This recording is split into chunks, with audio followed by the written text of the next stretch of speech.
Okay, hello everybody. I'm Kirsty and welcome to Extracurricular.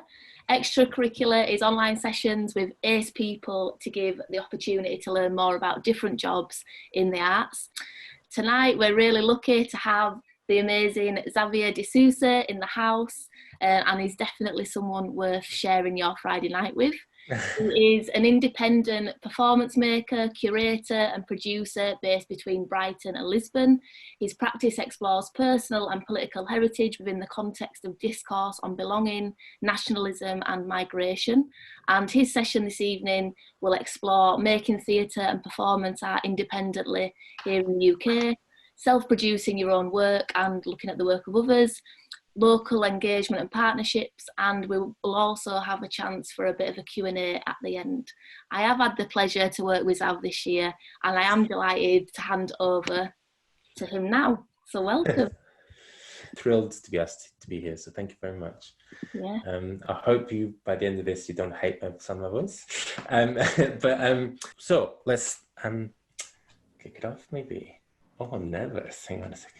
So I have recently started to call myself a performance maker and a cultural worker, and that's for very kind of different reasons. But I think cultural worker also encompasses performance maker and producer and curator and project manager and general manager and fundraiser and all of that, as well as activist within the sector. And I think the reason why I've started to call that is because I think they're all part of the same, and they all kind of feed into the way I work and the way I see art and art making practices. This session today is going to be focused on how to make theatre and performance in general. We're going to look into some of the work that I've done, including New Quiz on the Block in Bradford, but also a little bit of contextualization of the work, as well as the art practices themselves. We'll have a Q&A at the end of it, but feel free to stop me if you want to. And hopefully all of this will make sense. I think a couple of things to kind of say before we go into the next slide is, for me, everything is always connected. The work that we do in the rehearsal room and outside of it kind of feeds into each other. The work that I do with my own personal theatre practice is always influenced and fed by the work that I do with other artists, either by performing in their shows or collaborating with them, or kind of curating and programming their work or working on artist development. I always get inspired by all of that, but also with the work that I do as an activist within the sector. I think they're always interconnected. So I thought I would share as much as possible within this. The other thing is that independent making, or the word independent, doesn't have to mean that you're alone at all. In fact, I think it's completely the opposite. Because you are independent, you are free to be more connected with more communities and more people and more artists and more practitioners and companies. And for me, theatre, either be in a black box studio in the Coliseum or in the streets, theatre is about interaction and conversation. That's how I see it. That's how I see the power of art making and theatre making. And it's also how I see my role within the theatre stage, within my work. Often I perform as a host within my shows, but we'll get to that in a bit. So those are the three main things that I have in my mind when I'm making shows. That independency doesn't mean that you are alone. Everything is connected always, and theatre is a space for interaction and conversation. So, without further ado, I thought I would start with a little bit of introduction to my work from a text and video point of view. If anyone can't see the video, please let us know, and we'll try to find other ways to do it. But yeah, here we go.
So that's an introduction to my practice, I suppose. That video was done in 2016 from my first show post, and it was sort of an introduction to kind of give the audience a bit of an in to the work, to the themes that were going to be part of the show, but also the kind of sensitivities that the show had. So the show is about kind of migration and belonging and kind of wanting to be or opening a discussion within the theatre space about what belonging to a country could be like.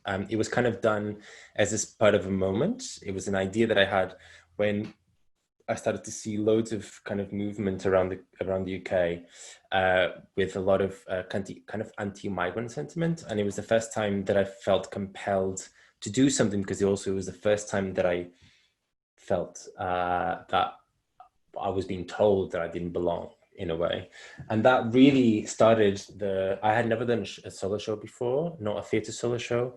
So that really started my appetite to kind of put some experimentation and some try to work with all these questions that I had in my head about what it meant to be in a place, in a space, in community, and kind of feeling like you're kind of outside of it, even though you're inside.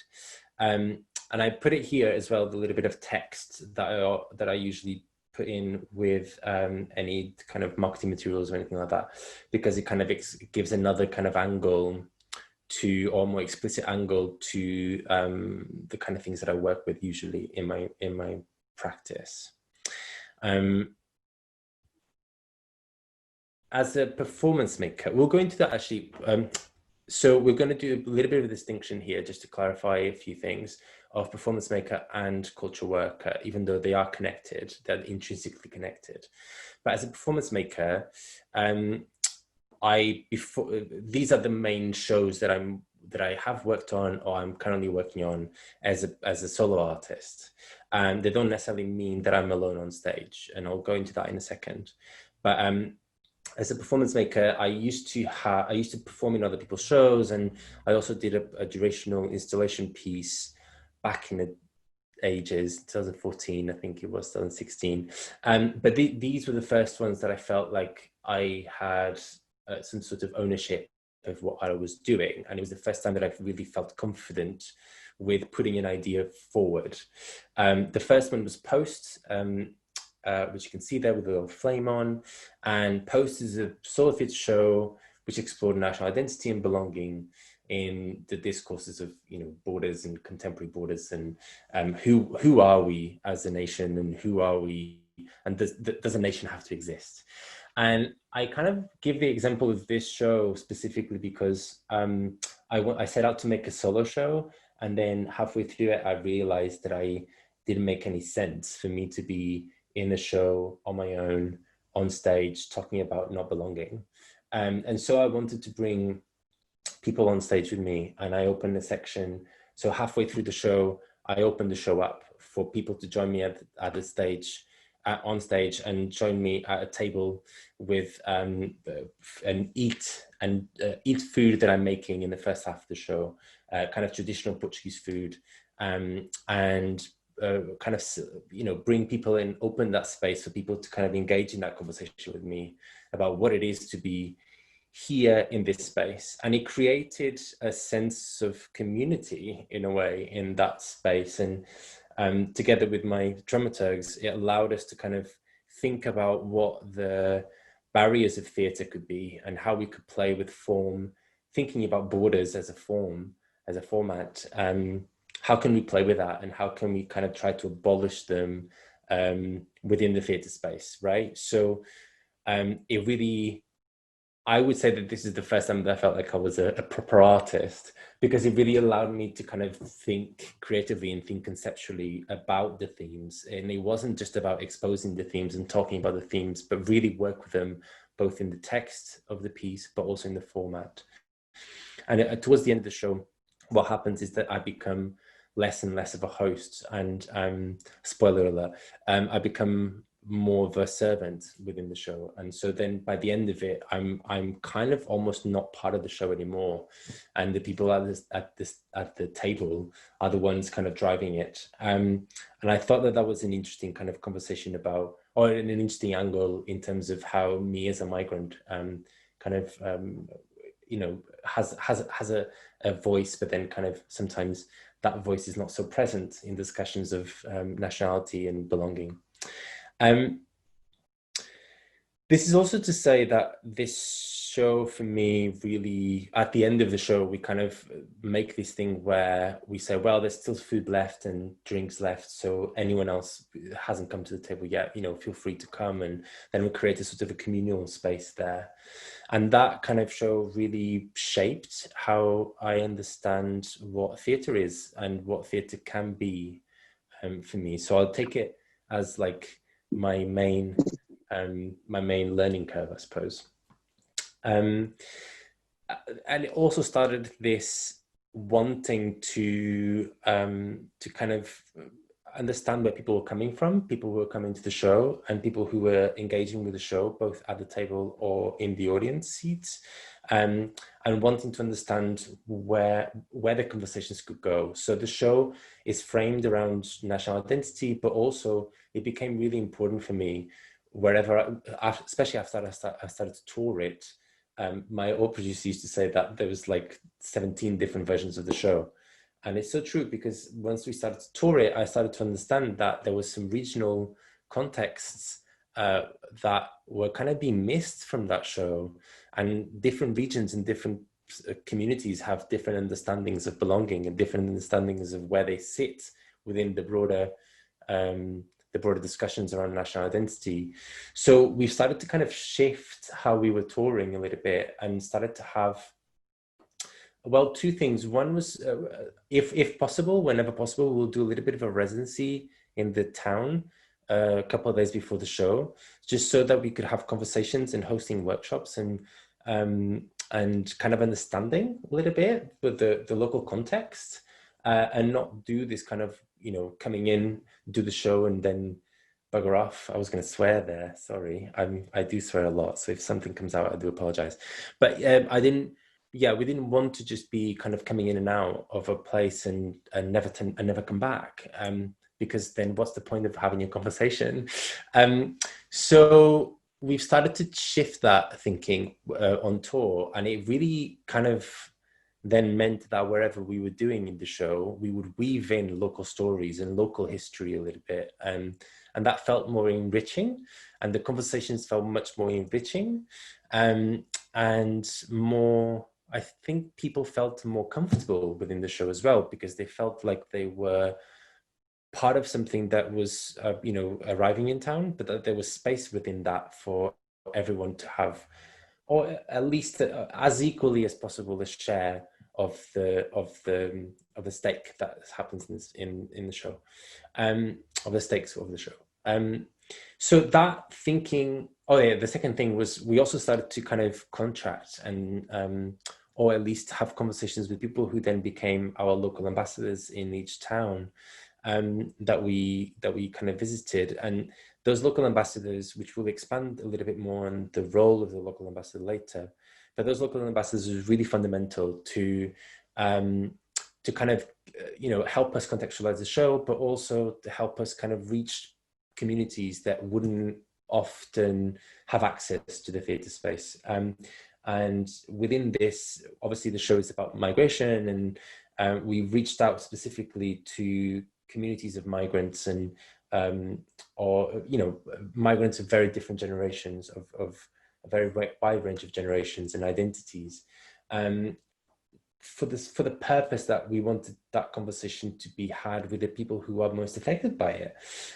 So that also kind of brought in a different understanding of what theatre is and what theatre can be, but also what theatre space can be, and what a relationship with audiences can be, and who has access to the theatre space. So really, I blame that show for the rest of my career in a way, because that thinking kind of spiraled to other projects and other kind of ways of working for me. So So the second one was Regnant. It was a new show. I was supposed to open it, sadly, this year in June at home in Manchester, and we were supposed to do something at Theatre in the Mill as well in Bradford and in different parts of the country. So Regnant is a new show, which hopefully we're going to open it next year, and it's a bigger show. It's a 6-hour long show, theatre show. I call it a play, even though my creative partners don't like to call it a play, but I'm thinking about it as a play. And it's a bigger thing because it kind of capitalizes on this idea of the table from Post, and expands on it. And the whole show is devised live with the audience at the table, this long table. So I'm still working on that, but how it kind of shaped my method of making is that I actually wanted to create a sort of a communal collective, put it that way, where the show is being built with specific audiences in mind. So wherever we perform, we have been, or will be at least, 2 to 3 weeks in the space where we will eventually do the show. And these 2 to 3 weeks to contextualize the work, but also to bring in people into the work that are from the local region that we're performing in. And they will help us kind of change the work and devise it for a local context. And so there will be 12 people per location that will be part of the show. Plus, then there is also a traveling collective of artists. So we have Jade Montserrat, who's from Scarborough, I think, which I think is it's near Bradford. And Yaz Clark from Bristol, and Andre Neely, who resides in Berlin. And the reason why I wanted this kind of traveling collective is because I wanted it to be a space where everyone could see that there was a lot of kind of activity and work going on, and everyone's work is kind of colliding with each other. So I'm not directing anything with these artists on stage, but instead what we're doing is kind of conceptualizing the show together. And Jade is bringing in her amazing visual arts practice, and she's going to be the scribe that is going to create a wall during the 6 hours that kind of explain, like a manuscript, like a live manuscript being written about the town and about the narrative that we're creating. And so people can come in and out of the space and see that narrative kind of being developed and catch up if they have missed on anything.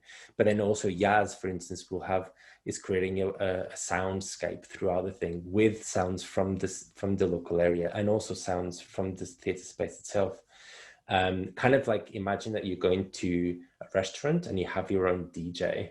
That's kind of how we're looking at it, which is going to be quite cool, I think. And then Andre is kind of playing this silent durational piece where they prepare all the food that we then make together.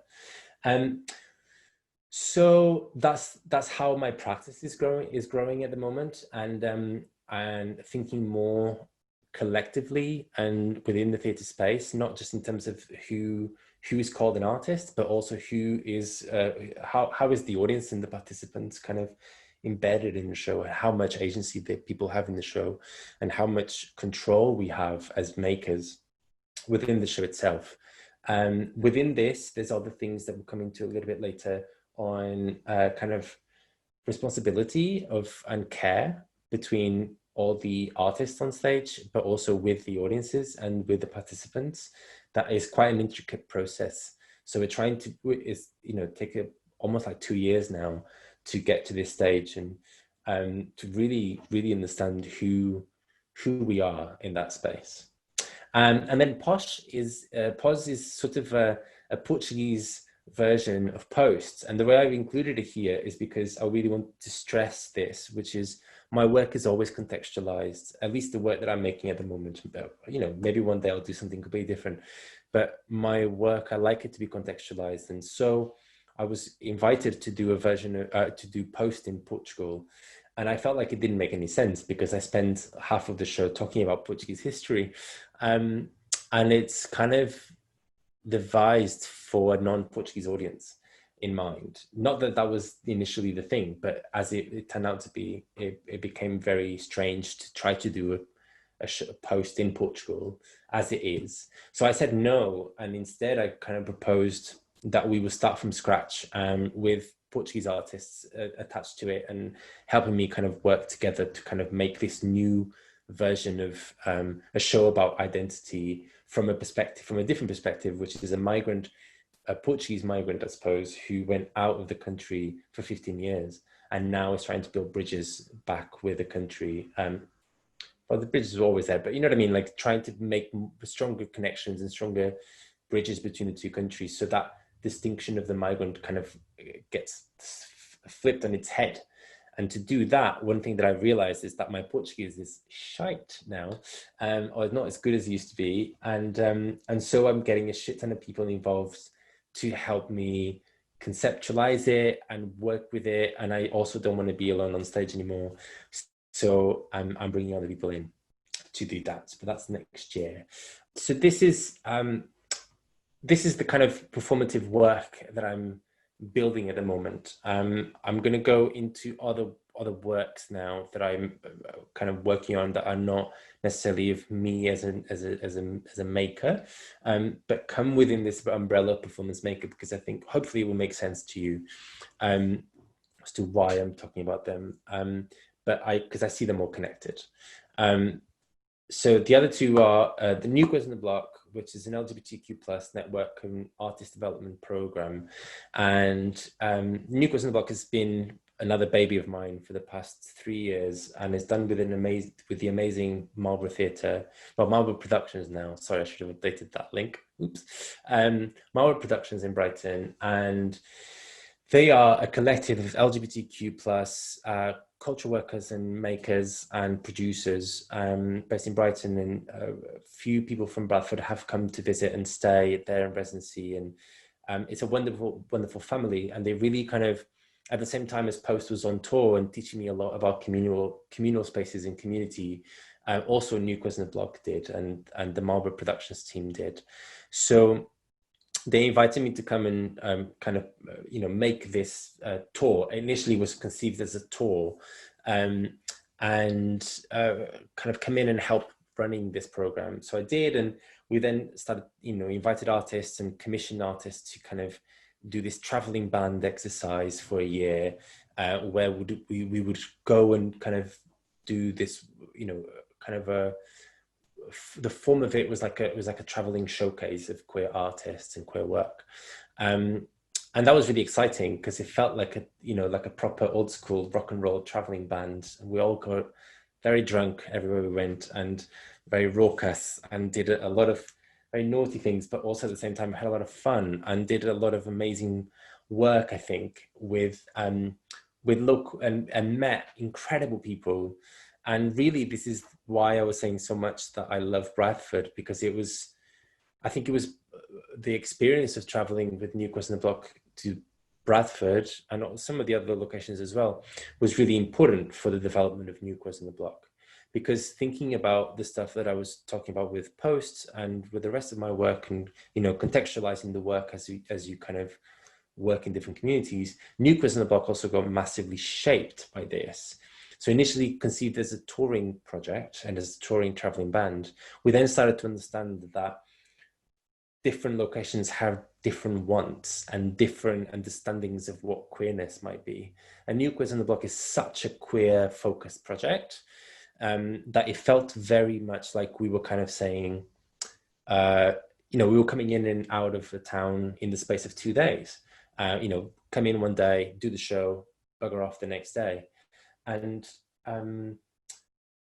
places like Bradford really taught us that wasn't good enough, and it felt a little bit like we were coming in kind of going, hey, we're the queers. And then people were like, well, we are queer here already, and rightly so. And that kind of gave us a kick up the butt, really, and started to understand that instead of us kind of funneling money and resources and spending time traveling all the time, why not actually embed ourselves in the communities a little bit more, collaborate with communities where we were going into, put money behind those communities as well, and kind of find different links between spaces that were already asking for a collaboration with us, or that wanted to be more involved, or that we heard about them and wanted to be more involved with them.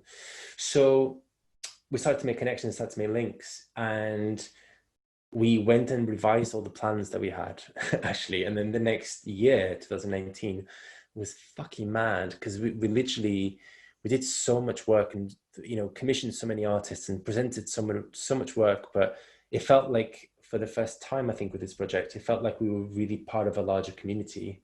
Whilst beforehand, we were very close in our own bubble. And all of a sudden, we started to collaborate with Sonia Sandhu in Bradford, for instance, who's our local ambassador. We started to bring the concept of local ambassadors into the project. And this also brought in more communities and more conversations and expanded our thinking about what curatorially, what we can do, but also how the notion of queerness sits in each community that we were going into. So the relationship with queerness in Bradford, or with migrant communities, or with POC communities, or with disabled communities, felt very different from, for instance, from people in Birmingham or in Folkestone, because there was a different kind of cultural composition, I suppose, for each town. And so the conversations were very different. And that felt important to kind of acknowledge and work with, rather than kind of imposing a specific narrative that we went through everywhere. So that project finished this year, and it culminated with individual weekenders of activity where we kind of showcased work that we've been developed, and we had the local ambassadors kind of working with us and the venues that were our partner venues to curate the weekenders together. So it felt like a really wealthy program of experience, and every single one of them was individually thought or uniquely thought out according to the location that we were in and the communities that we were in each place. And we were exhausted, but absolutely was my favorite project, one of my favorite projects ever. And I have to say that again, that it was really Bradford that kicked us up the arse and demanded more, but in a really nice way. And I'll never forget it for that. And I'm so thankful for it. And then the other project is Performing Borders Live. And Performing Borders Live is a digital publication that also kind of started last year to curate and produce events and commission artists to make work. Artists who have experiences of being migrants in this country or elsewhere, but artists who work in theatre, performance art, and live arts primarily. And the idea is that we kind of instigate conversations about borders and about what social borders, financial borders, postal code borders, country borders, individual borders, physical borders might be, and capitalize on the discussion about migration and about belonging and about identity that is not yet had. Because if you say borders, usually people see it as a very, very much like the confines of a country. Well, actually, the notion of borders is much more expansive than that. So I presented these two projects here because I hope that you understand that these two things, the notion of, you know, contextualized queerness, I suppose, and contextualized migration or borders are paramount to my existence as a performance maker, but also I see them all kind of connected and vibrantly so, I hope, and they're all in kind of conversation, and they all, even though they all have their own communities and contexts, I suppose there is a lot of intersection. So a lot of people who work in Performing Borders also work in New Kids on the Block, and a lot of artists who work with those two programs have also worked in my own solo work. Maybe I should stop saying it's solo work, my own practice, because it's not solo anymore. And I'm very glad about that. I hate to be on stage on my own. I really did. So moving on. The other part of the way I define myself as a maker is the cultural worker side. And in the cultural worker side, I don't, myself in my head, I don't necessarily make this distinction so clearly as it is here, because I continue to say that it feeds in so much into the way I work and the themes that I work in and the people that I work with. But it does sit kind of outside of it because it has different teams and different contexts. And different wants and different priorities.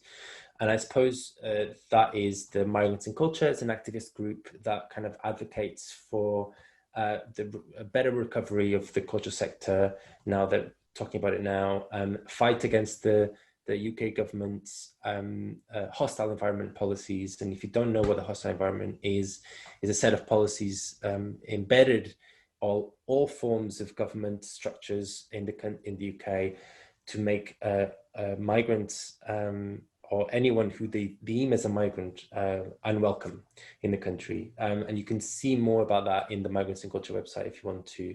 It's a group that's spread across the country, and we make constant kind of lobbying and initiatives. And I'm very proud of the work that we do with Migrants in Culture, and we keep an eye on them because we're about to release a couple of big projects. And Producers Gathering is a project that me and Sally Rose, who's an incredible producer, we started it when we were in residency at the Life Development Agency, and it's basically it's being updated. This is kind of out of date. What you'll see if you search for it now, but it is being updated, and we hope that a new website will be launched by the end of this year. But the Producers Gathering was a way of trying to gather resources in a space and have a space of conversation for producers, independent producers specifically, who never see each other apart from in cultural settings like festivals and things like that. And so it felt necessary. And one of the brilliant things about that project specifically is that all the resources that are on that website are perfectly usable and are shared freely. So you'll have things like budget templates, company financial provision templates, you have trust and foundation applications, you have Arts Council applications there, all free for you to use and download as you wish. And if anyone wants to add anything to it, please do send us an email and we'll do that. It is being updated, so to just bear that in mind, that some of the stuff is out of date at the moment. We're also working on the Producers PID, and the Producers PID is another kind of Producers Gathering project with the Arts Council, but for the southeast of England. And I also do a lot of mentorship, and this is both in terms of the theatre work that I do, and I also do this mentorship in terms of people who identify as migrants or queer and would like a little bit of kind of advice or some time to be with. I think a lot of times in this cultural sector, what we need is also companionship as well as money and opportunity. And so I'm always up for a conversation. I'm always up for a coffee, and I'm always up for sharing any resources that I can give. I will, at the end of this session, I will put some links here on the chat with kind of that links to resources, both from the Producers Gathering, my own resources, and other. We're here to talk about making work independently, and I will say this again, which is independent doesn't mean alone. Okay, so I'll start to share stuff about my my first work post, and kind of talk a little bit about the process of it. Post took me the best part of, I would say, before I even started the R&D, as it says here. I started to think about it and to really make moves towards it in 2015. And it takes me a long time to make work generally. So post took me about 18 months to have a version that I was like, cool, this is it. And the new show Regnant, for instance, is taking me the best part of 2.5 years because it's a much bigger show, and but also because I like to take my time with it, and I like to understand where I'm playing and who I'm playing with, because so much of the work is about relationships, and it's about making myself and people feel like they belong there in the theatre space, and that they have agency in the theatre space to participate in it, to be outside of it if you want to, but also to feel like you are welcome in this theatre space. So for this, it's always a very, very long process, and sometimes quite frustrating. Sometimes you'll have, so for instance, like the show with Post, I did so many residencies that led to sometimes really frustrating conversations where, you know, people who are participating or coming to the show or partners were kind of going, why haven't you got this ready yet? And it was like, well, I haven't finished it, you know, like, or we would host dinners with people just to try out the table setting where there was no specifically like overtly, like, we need to get this out of this right now. But it's about getting a feel to people, for people, and it's about establishing long-term relationships. And this is why I wanted to kind of put it here, break it down like this, because it takes a long time for you to make a piece of work, and you should take your own time doing that, or take as much time as you feel like you need. But alongside making work and all the intricacies that come with it, also comes with establishing relationships with local audiences where you go through, but also with your partners. So your creative partners and the people who are commissioning your work or hosting your work. It's very important for me as a maker to feel like I have those relationships, and that those relationships are nurtured, and that I can come back one year, a year later, and, you know, talk about another project, or if I'm in town, we can go for a coffee. All those things for me feed into the work, but also feed into me as a performance maker and as a person. So alongside the first thing I did with Post was I put it into an A4 page on Word, kind of just bash out some ideas of stuff like, I want to talk about food. I associate Portuguese culture with food making and hosting. So I wanted to explore those things. I wanted to create a space where people came into the rehearsal room, to the studio, and felt like they could smell the food happening, that they were invited into the table, that they were almost like they were coming to a mate's house for dinner. Those are the kind of moods and feels and things that I wanted to explore, as well as kind of, you know, the themes of the show, which was, you know, about national identity and migration and the building of national identity and the history around that. So I put it all into a document and sent it to the Oval House Theatre. So Oval House Theatre is now in Brixton, but at the time it was in Oval in South London. And I knew it very well because I was always interested in I had never worked with them before, but I knew that they had a really strong relationship with the local communities, especially with local communities of migrants. And the kind of work that they did was quite radical and kind of experimental at the same time as having more traditional stuff. So it felt to me like a good balance, you know. I wanted all of those things coming to the equation of like, right, this is going to be my first show, so I'm going to try and do it with these people. And then I invited people and artists that I just absolutely adored and felt like they were not necessarily the right people to do it, because I don't believe in that, but like they kind of had artistic practices that lended to themselves to, or kind of artistic wants that lended themselves to what I was trying to do with the show. And so we kind of did an R&D, and then from then on, I pressed the Oval House to give me a proper commission and show the work. And this is perhaps where things start to get really nitty gritty. So it was very clear to me straight away, and this is not Oval House's fault, by the way, but this is kind of an industry-wide thing. It felt very much to me like across the various venues and kind of festivals that I was approaching for the work, no one really wanted to give me that much money, or no one really had any money, or they said they didn't have any money. So if initially I started to say, okay, fine, like I'll do the show anyway with you, just give me space and all that. And now I look back and kind of go, maybe that wasn't a mistake, because it helped me build relationships with those people, but it kind of put an onus on why, you know, who has the potential to participate in work and who doesn't. And it really cemented that for me, because I started to understand that some were just taking advantage, others actually didn't have the capacity to support. But I started to understand how to navigate those things. And I started to understand who I would go to finance the work and who I would go to collaborate with in a different way. Because I don't think that, you know, smaller venues that have no money should be completely removed. Much to the contrary, often they have amazing external relationships that would be super useful.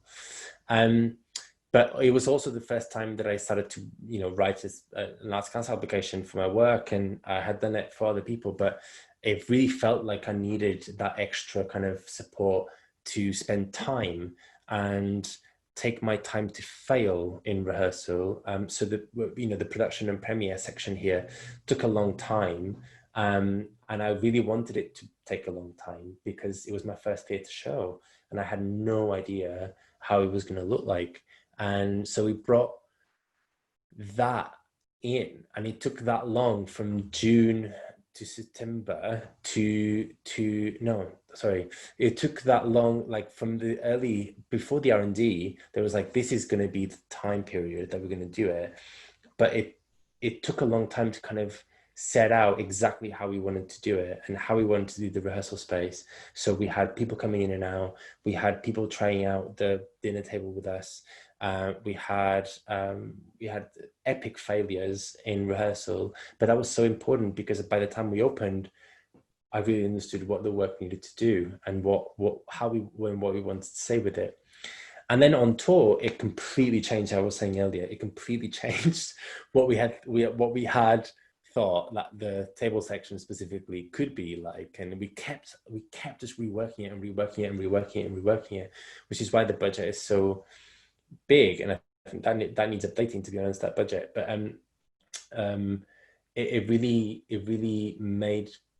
we really made a point of wanting to rework the show where we were, with the local communities and with local people and with local participants. That was really excellent for me as a maker, and a real privilege. But it took fucking forever to get the money together. So with all of this in mind, I wanted to talk a little bit about why context is so important, both in and out of the shows that I make, and what exactly I mean by context. And by context, I kind of mean every single thing that we've been talking about. So when I'm thinking about a show, I'm thinking about what the work is and where I want it to exist. Where are the themes of what are the themes that are of the work that I want to make, and or that my partners want to make? What form do we want to play with?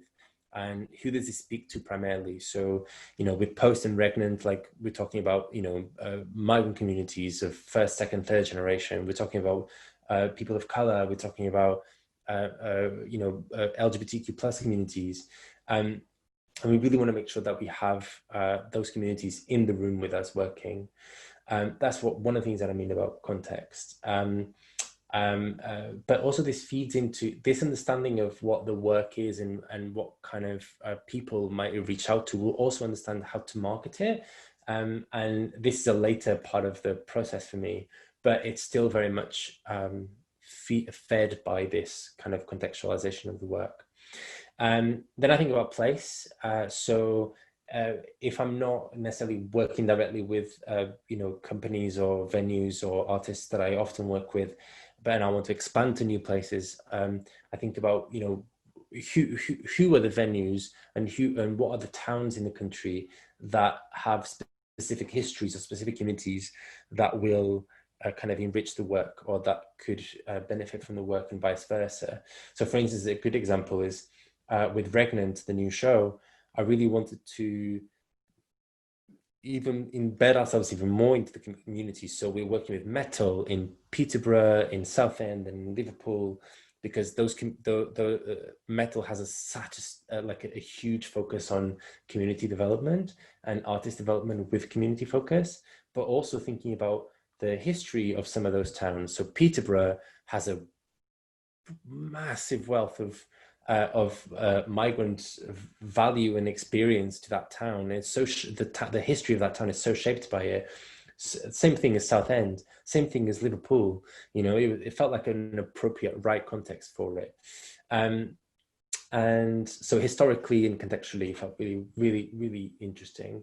And then thinking about local communities as well, who within those towns and within those places, within those contexts, who are the people who do that? And this you can do through, local ambassadors, or maybe some community leaders from a specific group that might have some local groups or support groups, or reading groups, or mental health advocacy groups, or political advisory groups, or anything like that.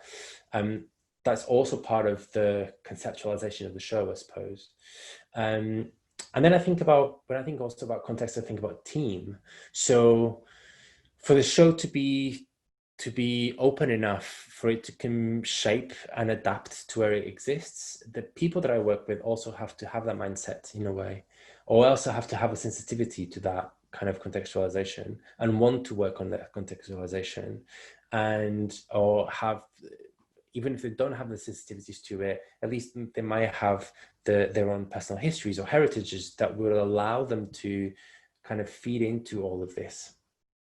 And then partnerships is kind of a little bit what we were talking about, you know, who are the venues, who are the companies that understand this kind of work. And, you know, I wouldn't necessarily go to the Royal Shakespeare Company to do a show of mine. I would instead go to Home or Theatre in the Mill in Bradford, or Metal, because they understand better the kind of work that I do, and they understand and have relationships with the communities that will enrich the work, and that could, you know, that I can collaborate with. But also these people are trying to understand who are the people within the sector who can support the work in a way that make it happen, and make it happen as it is, not as just as they want it to happen. I want to talk a little bit about the New Quiz on the Block program, just to give a little bit of example of what happened before. I'll touch very lightly on this, but I just want to say this about contextualization, and how it really shaped how we were doing stuff. As you can see here, there was a lot of work commissioned, and a lot of artists commissioned, and a lot of performances kind of, you know, programmed in 5 different places across the country, and we're hoping to do even bigger next time. And you know, all the artists that came in kind of were eventually part of the program, I hope, in a way that they felt that were welcomed, but that there was also a conversation between the artists that were coming into the locations, the artists from each location, the communities from each location.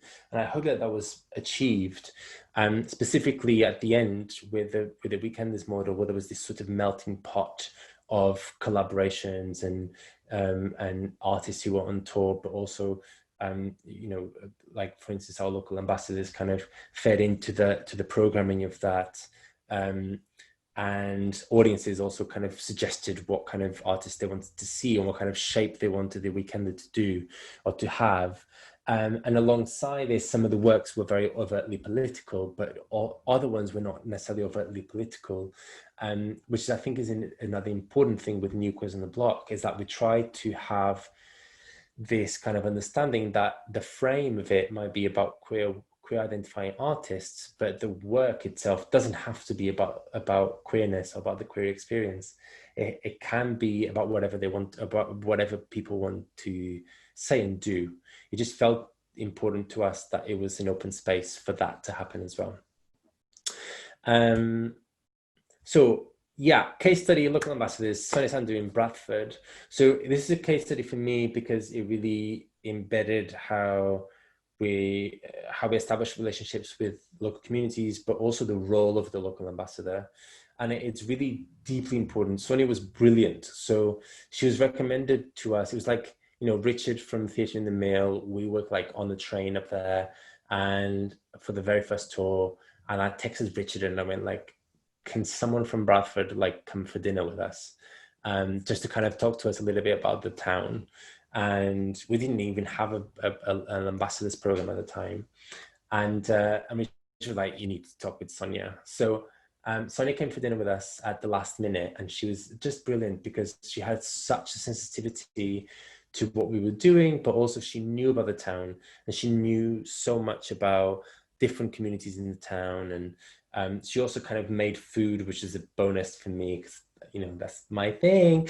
And she really wanted to collaborate, and it felt like a meeting of minds, and that was really important because as you can see here, like she connected us to different artists, different local communities. She opened dialogues with places like the BritBox Room, Bread and Roses, who kind of enriched the program, and I expanded what we were doing to other venues and other communities, you know. She eventually started to host events of her own within the program, and hosting like poetry nights at poetry days at BritBox Rooms, or you know, food sharing exercises, or film screenings at Bread and Roses. And at the same time, she was connecting with specific local LGBTQ plus organizations to invite them to come to the shows, invite them to come to all these things, and either for free or for cheap. And people who often wouldn't have access to the theatre for various different reasons. There were people who were disabled, who couldn't often come. And this brought a much broader understanding of what we needed to do, and how we could reach to people that often we wouldn't be able to. So is it about creating safety, a broader safety net for people to feel that they can participate for disabled people, but maybe we're thinking about also people of color who are going to be on tour to different places across the country that they might not necessarily feel very safe in. So how can we make sure that everyone is on tour or is traveling to different parts of the country can feel safe and feel like they can be the true selves. And yeah, she also showed us around, which is really important, because I think one thing that I always get frustrated a lot on tour, and I try to do it as little as possible, is when you don't know where you are. Like, you know, you come in, like I always remember this, we were doing a post in Kalamata in south of Greece, and we were invited for this festival. It was a great festival, but like they invited us in. We arrived in the morning, we did the get in the afternoon, we did the show in the evening, and then we fucked off the next day. So I didn't actually see Kalamata at all, and I was so frustrated about that, because I was like, what's the point? I wasn't really in Greece at all, you know. And that for me really cements this: what is it about theatre, and what is it about touring? What does that mean? You know, why does it have to be so cold as an experience? And so having someone like Sonia locally who works with us to conceptualize the work, but also to contextualize it, is very important. It's also very important for you to understand where you are, the history of it, and the communities about it. So hooray to Sonia and to other local ambassadors across the country. I want just to give a little bit of insight. Maybe I'll share this file with everyone at the end of this, but just a little kind of breakdown of language around the work. And sort of as a maker, one of the most important things is about communication, both within and outside of the rehearsal room, or the studio, or the performance space, or whatever you want to call it. And I think this is really important as an artist to kind of always come back to. I put here how I describe my work, a little bit of biog, just to kind of give a clear example of how I communicate around the work. And this is really important for you to understand that, because it allows the audience to understand who you are as a maker, but also what kind of work they're going to go and see. The worst thing you can do, and this is also to do with the work around contextualization, is for people to come to the show and have no idea what they just watched, or have a completely different understanding than the one you set out to. And it's impossible for you to completely neutralize this. But part of the work that we do as artists is communication and storytelling, right? So you want your audience to understand what they were coming to. Another thing about just to give it a heads up in terms of and a lot of you probably already know this, but I just thought I would touch it a little bit on that, is about funding and how to make projects happen. So as I was saying earlier, if you want to create a new piece of work, the best thing to do is kind of, you know, approach your local theatres, or you approach your theatres that of festivals or companies that you already have relationships with. But sometimes you might not have to. You might not have that relationship in place. That's fine.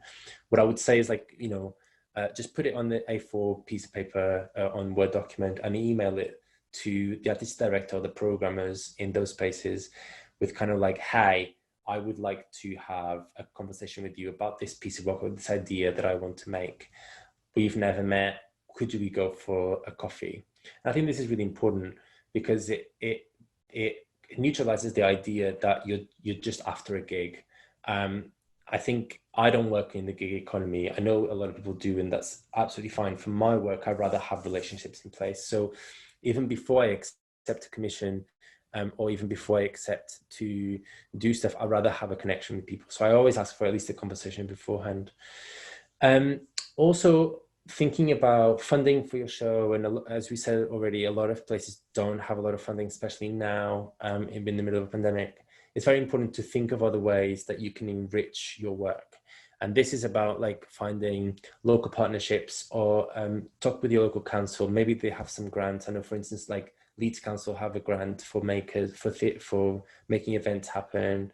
Leeds Inspired, I think it is. And some local councils, not a lot, but some local councils will have some resources available, or at least they'll be able to connect you with who might do. Another thing is the Arts Council. I am.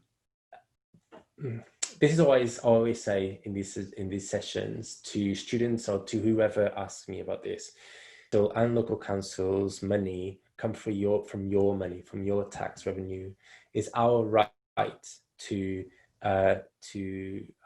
be paid, and it's our right to access that money. The money is there for that reason, for us to spend time and to research and to develop, and therefore don't be shy about asking for money ever, from your commissioners, your partners, and the Arts Council and the local councils. With the Arts Council, as well as the local councils, always ask for a conversation first. The relationships with the Arts Council have relationship managers that can help you with your funding bids, or at least understanding how you can access funding, and they will do it. It's their job to do it. And if they don't, then you need to make a complaint about it, because it's their job to do it. They're public servants. And this is not, I'm not trying to shame anyone into it. I'm just saying that, it's public money, it's our money, it's our goddamn right. And then I think once you have a bit more of a broader team around you, and I can't emphasize enough the notion of having a team working with you, because as I said before, independent theatre making, it's not a solo thing. You're not just on your own. And if you want your work to thrive and to travel and to grow, and if you want to kind of carry on growing as an artist, you need to have collaborations with people. And once you have that established a little bit, maybe you want to create a company, maybe you want to work with a producer, maybe you want to work with a general manager that will allow you to do, or with an assistant that will allow you to do your creative work in more prominent ways. Then you can start applying for bigger pots of funding. And this is where trusts and foundations come in. Or I don't put it here because I don't personally like it for myself, but a lot of people do it with commercial kind of sponsorships and things like that. With these people, I also say, talk with them first. A good coffee is a very good way of starting a conversation, at least. So make the effort. I remember a story that Emma Beverley and Selena Thompson told me, where before they even made like a proper piece of work, they got in a car and went around the country meeting people, and they had no money, but they did it anyway. And through that work, they managed to kind of find ways of establishing relationships. And I think that's a brilliant story. It's a very, it's not easy for everyone to do that, but find your way in. Go and knock on some doors. It's much better to do that than just applying for funding or applying for a specific grant or anything like that. Go first, establish relationships. I think that's very important. And the other thing is, once you have a little bit of time, so this is not a priority, but once you have a little bit of time, build project files. This will really help you with these project files are like a place where you put information about what you want to do, how you want to do it, the teams, the contextualization of it, and it will just help you. I'll also put it on the resources page. It will help you kind of just make funding applications much quicker, talk about the project much quicker. It establishes a language around the project much easier. But I'll put all this on the resource links that I'll share later. When you're thinking about theatre making, specifically because theatre, as I said here already many times, theatre making is not a solo practice, and it will never be. You have to have ethics for yourself and for the people that you work with, and this has to be together with artistic excellence. I would say that these two things are the paramount notions of working collectively and working with other people. You have to understand that everyone has the right to be paid and the duty to pay decently for work. And you have the right to feel comfortable, safe and respected at work. And the duty to provide comfortable, safe and respectful work environments. So if it's your work, you have to be understanding that people have their own identities, have their own backgrounds, have their own anxieties, and have their own wants and joys. So make sure you incorporate them all. It's very important for you to understand that if you are the one creating work and you're inviting people for your process, then think about who those people are, but also think about, because they will enrich your process, but also think about them and their safety at work and their pay. There's plenty of spaces around the sector who will have indications of a rate of pay and how to access better pay conditions. Make sure you enforce them. There's nothing worse than people being taken advantage of. Sometimes I've worked with companies that I'll never work with before again. And because I've understood that actually, you know, the people behind the projects are keeping 75% of the pay and everyone else is kind of, you know, at minimum wages, and that's just fucking shit and it helps no one and creates hierarchy. So let's abolish hierarchies once and for all. Also, when you're touring, I think that there's a big, or when you're going to new contexts, or you're inviting people into your context they've never been to before, it's very important that people feel safe. So for instance, with New Quiz on the Block, we kind of had conversations with every single artist that we worked with about what their needs were. People who we were making sure that who were traveling around with us in the first tour, and also that we were kind of bringing their shows into different contexts. And specifically people who were also people of color or migrants or queer, who could be at the receiving end of some quite violence on the streets. And we kind of build care packages around them. So according to what they felt like there was their need, but also to our experience of being in traveling across the country. Those are essential things because it will allow the artists to feel comfortable, feel welcome, and feel like that they're not necessarily in, or that they know their whereabouts, where they are, but also that they feel like they can be themselves and that they can do the best work that they're there to do. This is very important. So I often started to employ, to build codes of conduct and safe space policies to implement wherever we go, both with New Quiz on the Block, Performing Borders Live, and with my own solo work, because I think it just kind of defines what spaces we're operating under for everyone, for us, for the artists, for the partners, for the audiences. And it just makes the whole experience much better. So for instance, with New Quiz on the Block, we put signs. One of the things that we did was we put, for the audiences, was we put signs around the building of not only about degendering the toilets spaces or the communal spaces, but also kind of putting signs around the building with like a code of conduct, like, you know, things not to do or things to be aware of when you're sharing your space with other people. That just allowed for everyone's backgrounds and identities to kind of coexist in a much safer way. Join a fucking union. If before March this year, this was already a thing that we should all be part of, especially now with the state of the sector and the country at large and the world at large, join a union. If you do have the capacity to, please do. If you don't, a lot of times other artists and companies and theatre spaces might vouch for you. We did that with a lot of the some of the New Quiz on the Block artists who needed some support when all of this kind of kicked off, and we supported some of them directly, but also outside of New Quiz on the Block as well, and primarily actually.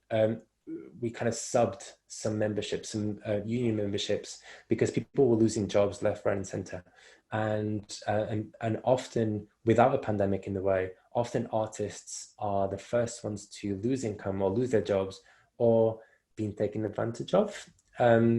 So being part of a union has given me a lot of support and backbone, and it allowed me to also go, no, I will not take that level of commissioning because that's not fair and you can pay more. Or I will not sign that contract because I understand from my union that this is not a good enough contract, or that I am, even if the company that's contracting me doesn't understand this, I understand that I'm being taken advantage of.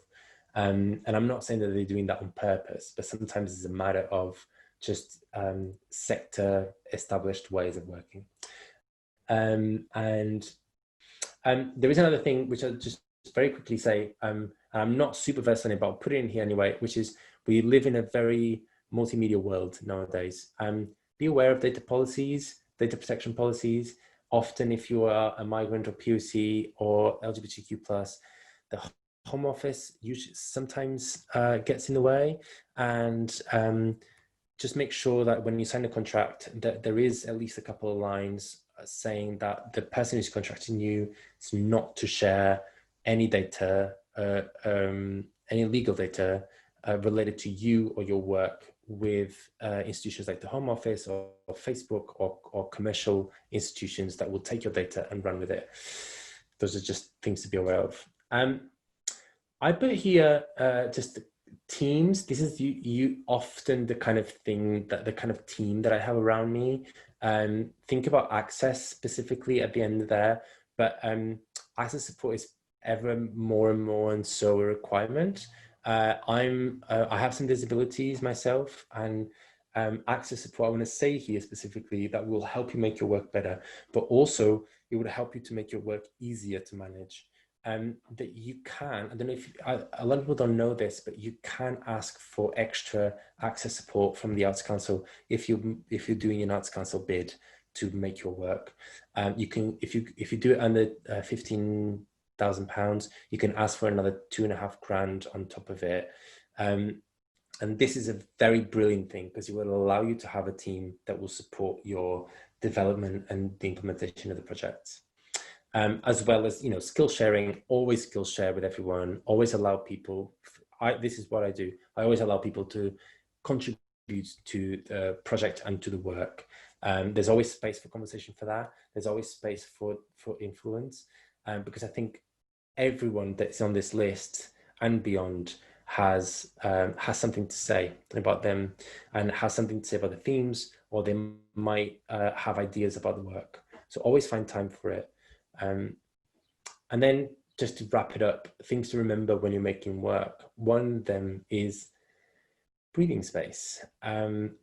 This is why I like to have a time to make things, because I think often we rush things because we want end results, and often those are the worst things that we do, or the ones with least interest. And it's such a joy to spend time making things, but it's also a joy to spend time living.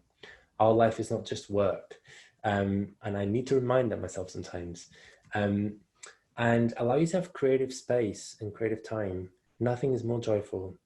And allow yourself to fail. Find your context, but most of all, make sure you enjoy it. Without joy, there's no point in what we're doing.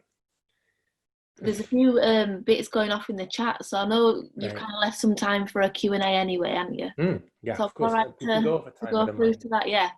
Yeah. Okay, so I know that someone's already asked just about the unions and which unions that you would suggest. That was Laura asking about that. Yeah, so it really depends on what we're doing. I think the art sector in the UK specifically, it's not very good with unions in terms of artists. And it's not very broad, put it that way. There are a few that are quite good. You've got the Artists Union, you've got AN, who also give you insurance. A lot of them will give you insurance cover as well. You have Beck2 if you are looking for more producing kind of technical kind of support. If you are primarily a performer, I would say Equity. But also if you are kind of a multitasker, this is not a union, but is someone that would kind of vouch for you and help you. The Independent Theatre Council is also very good. These things are not cheap. There have been kind of a group of artists and group of producers who kind of made waves to approach communal or group membership of some unions. Hasn't always been very successful, but what has happened is also kind of people banding together to support someone joining a union for a while, and I highly recommend it. There's someone who can, if you feel like you're being mistreated or if you don't understand something, they will be there to help you, and they will, beyond that as well. Like Beck2, I'm really proud of the work that Beck2 has been doing actually since the pandemic started, because they have been really embedded in conversations, even though the fucking Tories have done what they want to do. But they have been really strong at advocacy and advocating for the sector, specifically as well for culture workers who are behind the cameras or backstage. Yeah, sorry, I don't know if it answers your question, but really take your time to research on what the best one is. Also, in the same wavelength of the funding and partnerships, have a conversation with them if you're not too sure if they're the right people for you. I was just going to say, if we're like an organisation and we join the union as an organisation, and then we have, because I direct Bradford Fringe Festival, so if we joined as an organisation and we had people working with us, would we be able to offer like that support through the organisation, you know, like that union sort of support to people who we're working with? I'm not sure. Okay. I know that there are, for instance, partnerships that some companies have made with unions. Yeah. So I remember, for instance, when I worked at the King's Head Theatre, we had a partnership with Equity, and actually that meant that through our partnership, that equity rates were cheaper for the members that came through us and stuff like that. So there's that kind of possibility.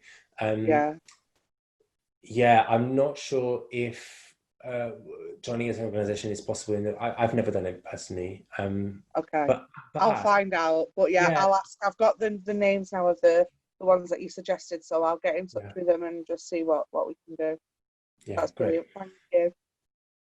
Yeah, does anyone else want to either unmute themselves and ask a question, or if you want to put it into the chat, I can ask it. So Paula is asking, she said, how are you funded organisational project? So project by project at the moment, but what we've started to do over the past couple of years is find ways that the projects can feed into the company. So I now have a company that through which I funnel all the income from shows and from commissions and for specific projects. And within the project specific budgets, we always put a line for company money, so that money then kind of gets stored into the company that allows for everyone to be paid. So there is there is the only way. We do that with Marvel Productions as well.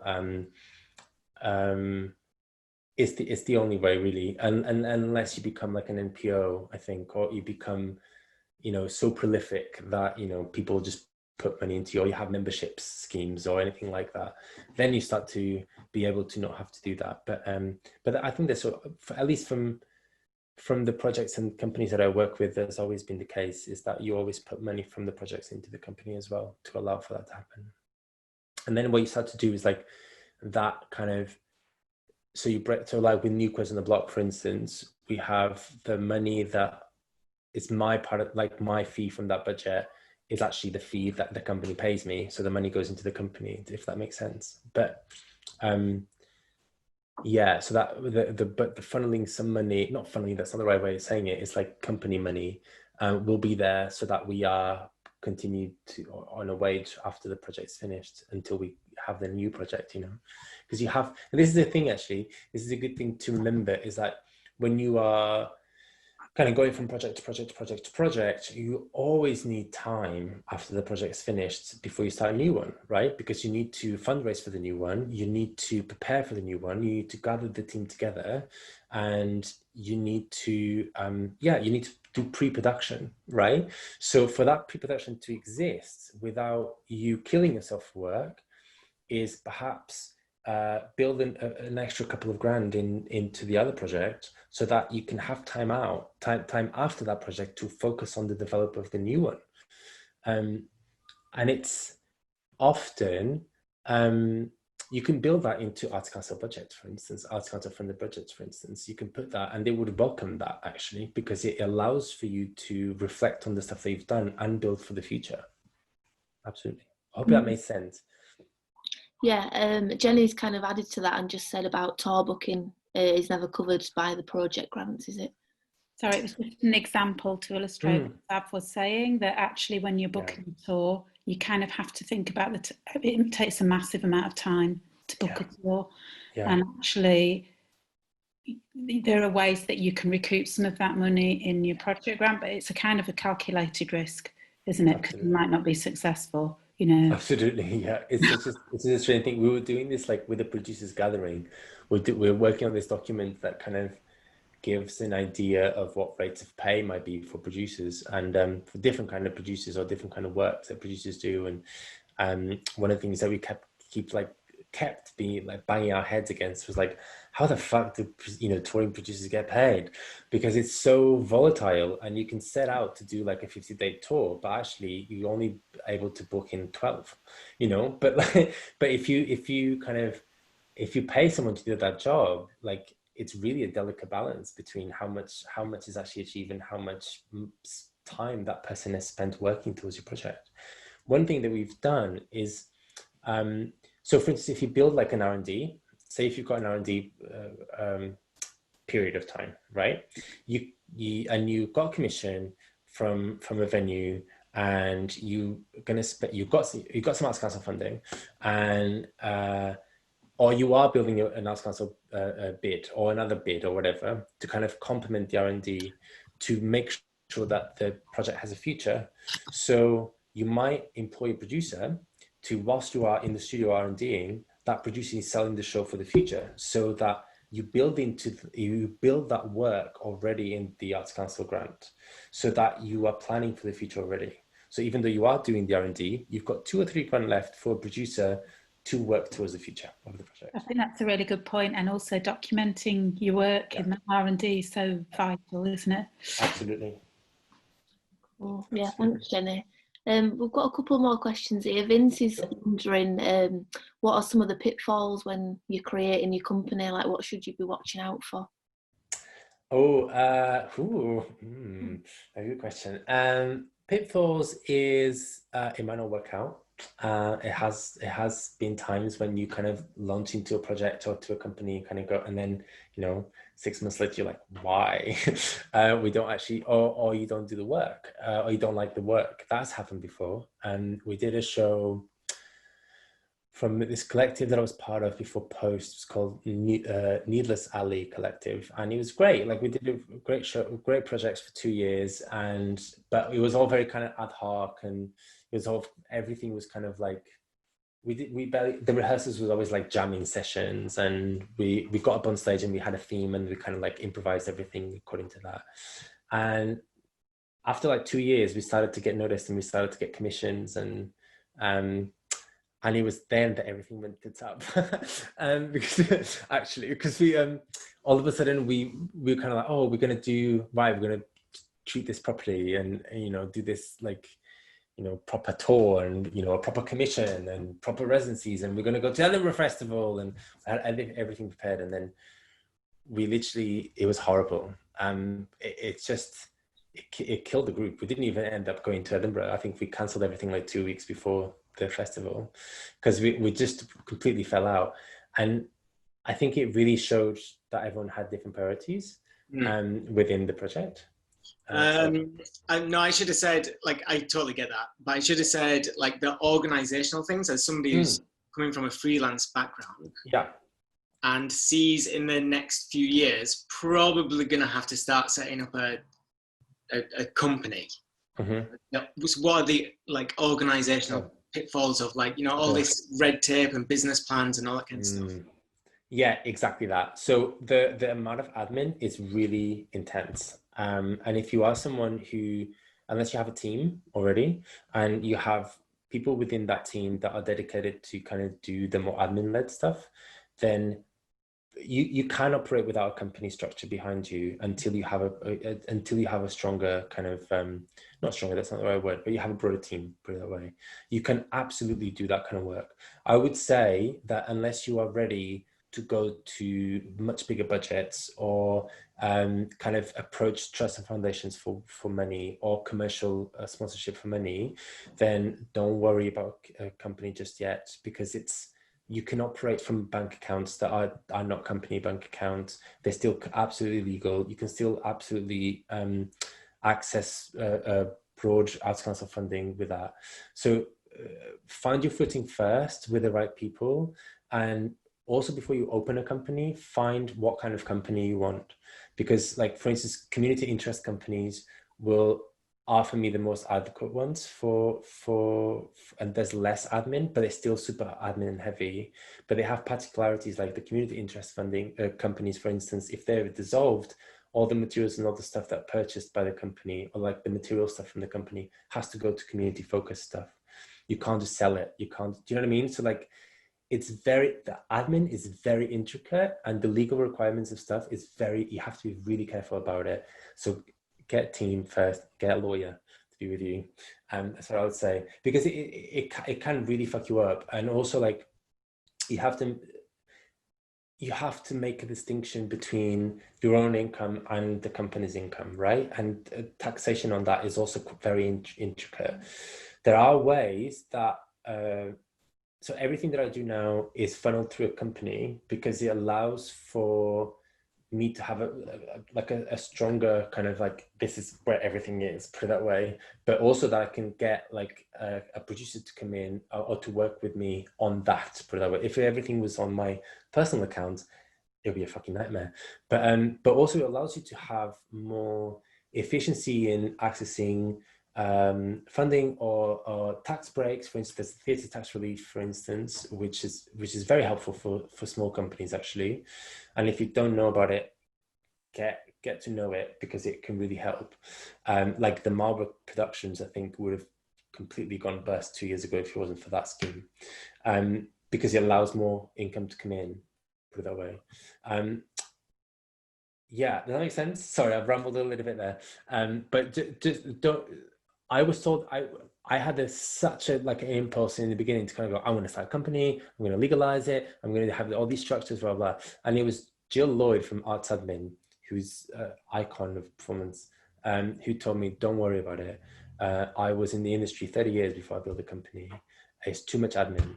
Yeah, I don't want one. I've never wanted one, but I see the future is going to happen. Yeah, so but it's definitely not now. Yeah, do it when you need to. So when there is a requirement for you to access broader structures of funding, or when there's an access, or you know what I mean, like when you actually need that, because otherwise you're just creating more work for yourself without much return, put it that way. Okay, thanks. We've got a couple of really good questions that we could just finish on. So Xavier has asked, with the work that you explore, have you felt the agency of your voice is always integral in the beginning, or do you think that's something that you've built as your career has progressed over the years? I think I built, honestly. I didn't really know what I wanted to say in the beginning, which is why I say that post was my first real time that I felt like I had something to say, but that I knew what I was saying as well. Agency, having agency of my own voice is very important. The more I've worked, the less I feel inclined to do that without challenges within the space. So it's not just about my agency. My agency is complemented by other people in the room. So I feel less and less inclined about being constantly present in the room, or even within my own work, if that makes sense. Because I think more collectively now, or more about like what collective voices can represent or can do. I'm less interested in personally on my own voice that way. That makes sense. I get tired of myself very quickly. No, but I think that's it. I think if there's anything that I've learned on that, is that it's not always a requirement for me to have a voice within the theatre space, even if I am the instigator of the work. Yeah. Okay, thank you. And yeah, maybe finally, we've got a question from Amelie, who says, in terms of access support for Arts Council, do you integrate that with your regular budget? So, for example, I'm employing this director because they have experience with X, or should they keep it separate? So the access support from the Arts Council budget is separate, and the access support part of those budgets are for you and your team to be able to make the work. So it doesn't count as within the £15,000 minimum. It's kind of a separate thing. And yeah, so it's about you accessing, so therapy sessions, an assistant, access worker to be with you, things like that to help you. It's not necessarily about, or this director understands agency or understands disability, or it's not about, you know, making work that it's about disability. It's about you being able to access it, or you being able to make the work in the best way possible. Cool. Yeah, and it's good to know about it. I didn't know until I'd read other people, like you can actually get your therapy. And it's good to know. Thank you, and I'm looking forward to seeing your work when we can as well. Yeah, in hopefully Bradford next year with it. Hopefully. Definitely. Corona cross, yeah. Yeah, exactly. But yeah, thanks everybody. Thanks so much again, Zav. You've been really generous there with everything, and I hope everyone can take good care of themselves. Thank you so much for having me. Thank you. Yeah. And I'm always up for conversations, so get in touch if you need any clarifications or anything like that. Okay. Take him up on that offer. Thank you for having me. Cheers. Keep safe. Yes, stay safe, people. Thank you.